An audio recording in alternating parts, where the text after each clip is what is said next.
O Cruzeiro teve uma postura fronha e o Atlético entrou em campo. Mas foi justamente para falar sua postura, pô. Diferente. Tá o me Atlético criticando. quis. O Cruzeiro teve 2 jogadores que quiseram. Caio Jorge e Romero. O resto foi todo mundo fronha. A verdade é essa. Eu não me lembrava de um clássico que o Cruzeiro não tinha um escanteio. Ontem Você está falando de proteção aí. Aliás, o Cruzeiro teve 19 no jogo anterior e ontem... Nenhum.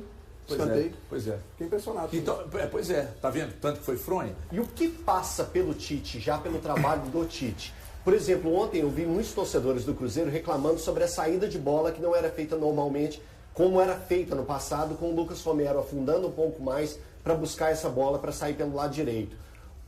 O que passa pelo Tite, pelas mãos do Tite, nesse momento, 2 derrotas seguidas? Ele é responsável também, Elton, ele é o técnico. Essa variação ela aconteceu, mas contra o Uberlândia ele fez exatamente a saída com 3, com um dos volantes. O Tite passa muito a questão de estar mexendo na função do Christian, que muita gente tem questionado, o questionamento é justo, mas a gente tem que lembrar que o Christian jogar como um volante, ele voltar à sua origem, ele foi transformado em uma outra possibilidade através do Jardim. Mas você não acha que ele se encontrou com esse movimento que o Jardim fez? Mas a necessidade, então, e aí, o Gerson, o que vai ser feito com o Gerson? Então, mas um bom questionamento. Eu estou aqui fazendo um questionamento. O Tite está tentando encontrar essas respostas também. Tá. E me parece que no momento ele não está muito afim de abrir mão do Christian.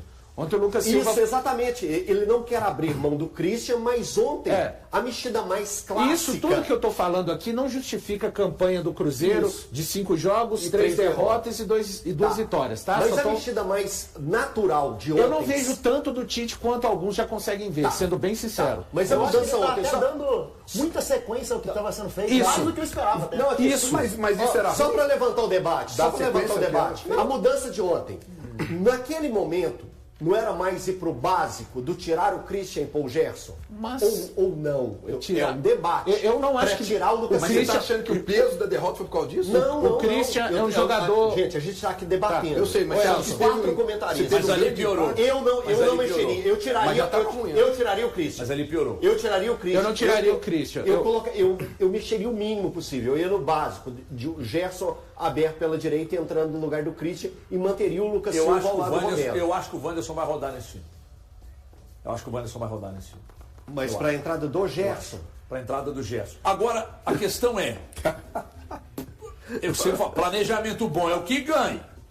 Se você, de repente, seu desempenho não está lá grandes coisas, biscoita uma vitória aqui, biscoita uma vitória ali, você vai pensar problemas, mas as vitórias vão meio que escondendo um pouco dos problemas. Se ele, por exemplo, estreia no Campeonato Brasileiro com a garapa azedando contra o Botafogo, a pressão vai subir muito. Olha, Everton, vamos lá. Tem uma pessoa que eu sou muito fã também, Everton, não, irmão, já que você entrou nesse caminho, é o senhor Pedro Lourenço. Gosto muito da figura. E aí ele precisa ser justo com o Tite. Por quê? O Jardim teve muita paciência no início do trabalho. É verdade. Não sei se o Valor sabe os números, mas o início é tão ruim quanto, talvez em resultados. 6 meses, Valor? Não. Quantos meses? Não. 3 meses. Os 7 primeiros jogos do Jardim são 2 derrota para o Democrata, 2 empates com a América, vence o Mirassol, aí perde na sequência Independente, Santa Fé, Inter, Muxuque Rune e Inter. Então é um começo muito ruim também. Só que ali eu acho que tinha um outro ponto até nessa questão da pressão. O Jardim, ele foi abraçado pelo torcedor do Cruzeiro de uma forma que poucas vezes eu vi um treinador que não ganhou nada no time ser abraçado. O torcedor do Cruzeiro defendia o Jardim com unhas e dentes. E o Tite não. O Ivalu foi muito feliz. O Tite já chega com ressalvas. O Tite já chega com olhada de rabo de olho. É um treinador que não foi vitorioso na seleção. Foram 2 ciclos fracassados em conquista, né? Fracassados, não usa essa palavra, não. Mas foram 2 ciclos. Fracassados, não. 2 ciclos derrotados, ok. O que você preferia, Elton? 2 ciclos que a gente perdeu pra Bélgica e pra Croácia. Isso, beleza. Vai lá dele, ele te orienta bem. Não, eu também não estou de acordo com você, não. Um Flamengo. Teve ciclo fracassado, Fracassado não. é foda. 3 treinadores tiveram dois ciclos seguidos na história. O Zagallo, que não precisa falar nada, o Tele, que não ganhou nada, mas entregou futebol, e o Tite, que nos entregou 8 anos. O Tite não entregou futebol, não. A seleção brasileira com o Tite foi uma porcaria. Para, Presunto. Aí é uma vontade sua com o treinador. É uma vontade sua com o treinador. Eu não tenho nada contra o Tite, você está se colocando. Claro, você chama ele de fracassado. Você falou que cara de fracassado 8 anos na frente da seleção brasileira. 8 anos. Talvez tenha sido o melhor trabalho. Em números 82%. A seleção só tem um número que interessa, não que interessa. É campeão da Copa. Então tira o Tele da sua tese. Então tira o Tele da sua tese. Que performance, irmão? Que performance que entregou? Você tá nessa até hoje? A maior seleção de todos os tempos foi de 82. Foi porra nenhuma. O Tite nos entregou um bom jogo em 2 Copas. Para com essa conversa, só. Eu tenho um ódio disso, cara. Esse saudosismo. Mas o assunto não é esse. O assunto não é esse. Eu te fiz uma pergunta, até agora você não respondeu. Eu tô colocando que é o Tite, ele não vai ter a mesma tranquilidade em entregar um início ruim que o Jardim teve, porque o torcedor cruzeirense adorava o Jardim e o torcedor cruzeirense Você já está colocando o Tite balançando? Eu acho que não, porque o Pedro vai dar segurança e estabilidade. Se não fosse o Pedro, você acha que ele ia balançar? Se fosse outro, eu acho que sim. O Pedrinho me parece abraçar muito. Então o Campeonato Mineiro vale alguma coisa, então? Lógico, claro que vale. Pra mim, HG, não, tem muita gente falando. Nossa, eu odeio. Olha pra você ver, o parâmetro em cima de jogos que o Tite fez numa pré-temporada, o time não tá pronto. E é uma pré-temporada. É uma pré-temporada.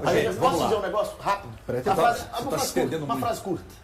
Nenhum time grande do Brasil tem tanta obrigação de ganhar o seu estadual que o Cruzeiro. O Cruzeiro é o time grande que tem mais obrigação de ganhar o estadual nesse ano. Em todo o Brasil. Eu não vejo em São Paulo, eu não vejo em Porto Alegre. Você falou obrigação, eu não gosto. Discordo porque veio a palavra obrigação. Eu não gosto dessa palavra. Eu acho que o cruzeirense entra com a intenção de vencer o Campeonato Mineiro, porque tem muito tempo que não ganha, tem um time melhor que o do Atlético, tem um time mais pronto que o do Atlético, mas o futebol é decidido em campo. A palavra obrigação, eu acho totalmente errada dentro do futebol, totalmente errada. Eu acho que existe favoritismo, existe o time é melhor, mas então o Cruzeiro favoritismo e ainda levar para o Brasil. O Cruzeiro existe, Brasil, então, aí o Presunto enlouqueceu. Para poder falar a mesma coisa com outras palavras, pra você não ficar incomodado. O Cruzeiro tem um pouquinho mais de necessidade de ganhar do que o Atlético Mineiro. Tem. Claro que tem. Não ganha título desde 2019. Vamos lá, presta atenção. Obrigação não. O campeonato estadual que me incomoda é o formato do campeonato estadual. Embora esse formato atual, ele foi do cacete. Para mim, a federação acertou em cheio. O campeonato ficou muito interessante, esse atual. Nós estamos vendo aí, Cruzeiro e Atlético ainda precisam remar, cara. Ainda precisam remar. Mas isso vai muito mais pela situação dele não ter tido um preparo. Tudo bem. Só que todo ano, os times do interior, fisicamente, eles largam na frente. Independentemente da estrutura que se ofereça. Eles sempre largam na frente. Tá? Então, o que acontece? Diante de tudo isso que eu estou dizendo, há uma pressão diferente diante do que foi criado pelos tropeços de Atlético e Cruzeiro. Só que ontem o Clássico é maior do que o campeonato. Ontem no Clássico, o Cruzeiro esteve muito abaixo. Quem disser para você, é muito bonito o discurso do equilíbrio, ele é lindo. Ele é lindo. Fala, gente, calma, né? É pré-temporada e tudo isso é maravilhoso. Só que vai explicar isso pro torcedor. Estreia com uma derrota contra o Botafogo e chega aqui no dia seguinte, aí vem o Eltinho, abre a planilha, o nosso Deltan Dallagnol do Niterói, abre a planilha e começa, aliás, é bem parecido. Aí ele abre a planilha e começa a explicar. Gente, o Cruzeiro perdeu, porque o Cruzeiro teve dificuldade para sair da linha com a linha de 3, porque aqui, o lateral não aprofundou, não atacou o espaço. Pô, você tá de brincadeira, cara.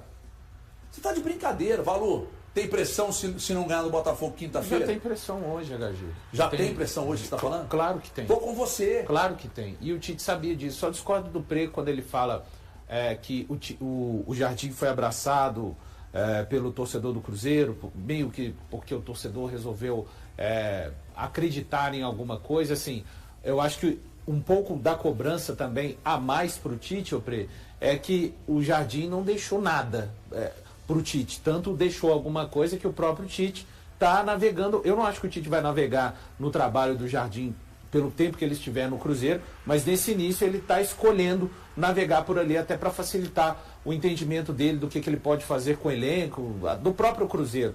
Então acho que a exigência no Cruzeiro, ela subiu nesse ano por conta do que o time provou ser capaz de fazer no ano passado. E aí, o ideal seria que tivesse a sequência do técnico. Não tem a sequência do técnico, mas tem uma sequência de jogadores. É um esforço muito grande da diretoria do Cruzeiro de manter, claro, é o início, eu creio que as coisas vão acontecer, esse início do Cruzeiro, mas é abaixo, sim. O Cruzeiro deveria ter resultados melhores. Aí eu até falei hoje no Instagram, teve uma pessoa que não entendeu, quando você compara o início de Mineiro do Cruzeiro pós 5 jogos desse ano com o ano passado, o Cruzeiro tinha feito 10 pontos e esse ano fez 6. Mas não quer dizer que esteja jogando o mesmo futebol, eu não acho. O Diniz não tinha nada. O Tite tem alguma coisa até por conta do trabalho herdado do Jardim. Mas a campanha é muito ruim. E há sim, HG, uma pressão muito grande, porque diferente dos outros anos, às vezes eu vejo na internet, é apenas início de trabalho. A gente tem que avisar para essa turma que esse ano não tem 2 semanas e nem 3 semanas pós o campeonato estadual para arrumar as coisas. Não tem. Então vai ser tudo emendado. E fevereiro vai andar com estadual e brasileiro, e em março tem Libertadores. Então, assim, não é uma exigência minha, é do calendário. Sobre o Cruzeiro, eu discordo de uma coisa que você falou logo no comecinho do programa. Que eu falei ou que o El? Que você falou. Como você ousa discordar de mim? Quando você passou pro Valu, você sentiu que uma coisa mudou, a postura. Eu discordo. Eu acho que essa postura, como você gosta de falar, pau mole, essa postura pra mim é uma herança do ano passado. A postura de palmolice do Cruzeiro? Pra mim, sim. É herança do ano passado. Léo Jardim era assim. Cara, em alguns jogos o Cruzeiro teve essa postura. Um time que institucionalizou o discurso de que não dá pra ser campeão, a vaguinha pela Libertadores, e por isso, quando foi brigar pelo título, pra ser campeão, você tem que querer demais, HG. Mas o Cruzeiro não queria? Não, o discurso era, irmão, parecia que estava mostrando a cruz pro diabo quando perguntava sobre o título pro Jardim. Eu acho que foram objetivos. O Cruzeiro traçou um objetivo no início do Campeonato Brasileiro, que era voltar à Libertadores. E ele alcançou. Quando chegou à reta final, aí era vencer no campo para pegar e diminuir a diferença. Porque existia uma diferença. Eu não acho que o Cruzeiro foi da maneira que o Pré colocou, que não teve essa intensidade em vários jogos. O Cruzeiro pode ter pecado em um jogo decisivo, que foi o jogo contra o Corinthians no Mineirão. No Mineirão. Que o Cruzeiro de verdade que a gente acostumou a ver na temporada passada foi o Cruzeiro que jogou na Arena do Corinthians. Então eu não vejo que o Cruzeiro foi essa palmolice que você está falando. O time era bem treinado, o time estava jogando bem, os jogadores estavam vivendo bons momentos, porém, para mim, eu acho que faltou até fé em si próprio. Eu acho que em vários momentos grandes os jogadores batiam tanto na tecla. Não, a gente não briga pelo título, a gente não briga pelo título. Que eles internalizaram de que não seriam capazes. Eu acho que está errado. Isso é uma maneira de você tirar a pressão. Eu óbvio, acho que estratégia. Isso, né? É uma estratégia, tipo, aí vai chegando, de repente se você é campeão, beleza. Eu não vi, se não é, olha, atingir o objetivo. Eu não via dessa forma. Eu via como algo internalizado. Eu não via como jogar pressão pro outro lado. Sobre o jogo, eu via como algo internalizado. E pra mim isso foi mantido pra ontem. Achei o Cruzeiro ontem um time totalmente sem personalidade num clássico tão importante, né? Tão importante porque ali, era um clássico que poderia ser um divisor de águas, tanto para um lado quanto para outro, porque de um lado você tinha um Sampaoli que poderia ter começado o ano balançando nem é porque nós desejamos, porque isso inevitavelmente poderia acontecer, e o início do trabalho do Tite também, que ele mudou pouca coisa em relação ao Jardim, mas uma coisa que mudou ontem foi não ter postura. Boa tarde. Boa tarde, HG, boa tarde a todos no estúdio, aqui nos assiste. HG, eu vou começar, acho justo sempre no clássico, a gente começar a falar primeiro da parte que venceu, né?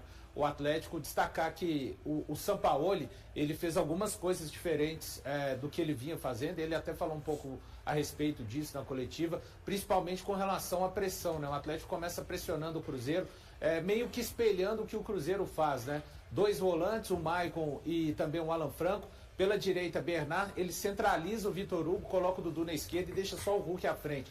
Depois ele faz um outro tipo de pressão completamente diferente do que ele havia feito até então, colocando o Dudu e o Bernard mais à frente, e aí ele faz uma linha de 4 jogadores, né? O Vitor Hugo e o Hulk mais centralizado, o Franco ajudando nessa pressão pelo lado direito e o Lodge fazendo isso pelo lado esquerdo. Isso funciona 2 vezes, principalmente dos 10 aos 15 minutos da primeira etapa. O Atlético cria uma oportunidade aos 10 com o Dudu, chutando da esquerda, ela sai à esquerda do Cássio, e depois um ótimo lance do Vitor Hugo, que o Vitor Hugo quase marca de perna direita. Eu acho que o Atlético vai melhor até os 15 minutos. Depois disso, o Sampaoli muda novamente, o Cruzeiro começa a se acertar.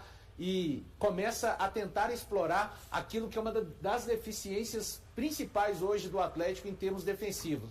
As costas dos dois zagueiros que são lentos e fazem leituras lentas. O Cruzeiro faz um lançamento primeiro para o Caio Jorge, o Alonso até tenta colocar a mão, mas não consegue fazer a falta, não há falta para mim. Depois o Christian acha esse passe para o Caio Jorge, que fura aos 22, só que 3 minutos depois, aos 25, o Cruzeiro abre o placar com o Caio Jorge no mesmo tipo de jogada. A gente pode observar no replay, tem 5 jogadores atleticanos dentro da área, porque ali era um momento que o Atlético estava defendendo o Cruzeiro. O Sampaoli fez essa variação no jogo também, colocou às vezes um 5-3-2 para defender o Cruzeiro, muito sabedor de que o Cruzeiro tem dificuldades quando encontra equipes muito fechadas. Esse foi o primeiro tempo, o Atlético volta ali ainda no primeiro tempo dos 35 aos 45, vai bem, pressiona, tenta fazer um empate, mas não consegue. Segundo tempo, completamente dominado pelo Atlético, que continuou exercendo a marcação e tendo coragem para jogar e mais objetividade, até eu diria, para chegar ao gol. Foram mais de 10 ações do Atlético dentro da área do Cruzeiro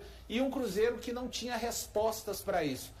O Cruzeiro, antes dos 11 minutos de tomar o empate, já demonstrava que não havia voltado bem. É um segundo tempo muito ruim de toda a equipe do Cruzeiro como um todo, salvo exceção do Cássio, HG, que dos 22 aos 42, para mim, evita o terceiro, o quarto gol do Atlético. O Cruzeiro vai criar uma nova oportunidade só aos 42 com um lance perdido pelo Arroio. Eu nunca gosto de falar em justiça com relação a clássico, mas não tem como você falar de um jogo. É um clássico, onde o seu time termina o primeiro tempo vencendo e no segundo tempo não volta e assiste o adversário jogar sem ter nenhum tipo de resposta. Acho até que, repito, o que aconteceu dos 22 aos 42, o Cruzeiro acabou tendo uma derrota menor até do que poderia ser e, mais uma vez, uma atuação muito abaixo do que era esperado. Os crias da Toca têm motivos de sobra para festejar. O Cruzeiro conquistou, pela segunda vez, o título da Copa São Paulo de Futebol Júnior. Na decisão disputada na manhã deste domingo no estádio do Pacaembu, em São Paulo, a equipe celeste superou o São Paulo por 2-1 e levantou a taça da Copinha.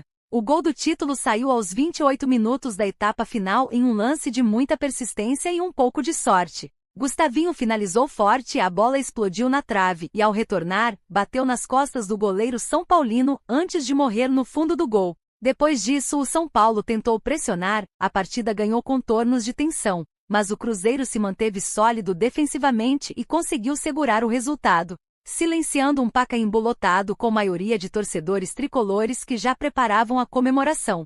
O último título da Raposa na principal competição de base do país havia sido em 2007, curiosamente também diante do São Paulo. A final contou com a presença do empresário Pedro Lourenço, dono do Cruzeiro, que desceu ao gramado para celebrar com os atletas.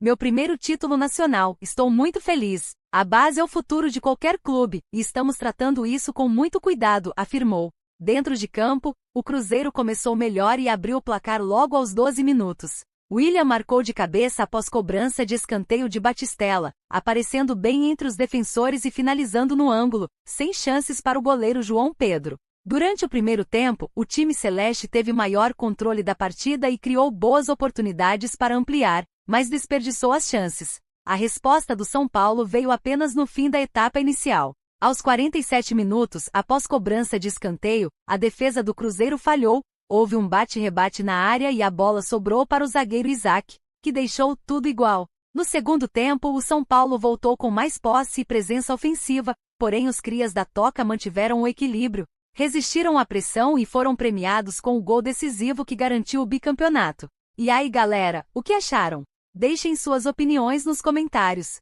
Não se esqueçam de deixar o like, se inscrever no canal e ativar o sininho para receber as notificações. Até mais, Nação Celeste! Vamos pra frente!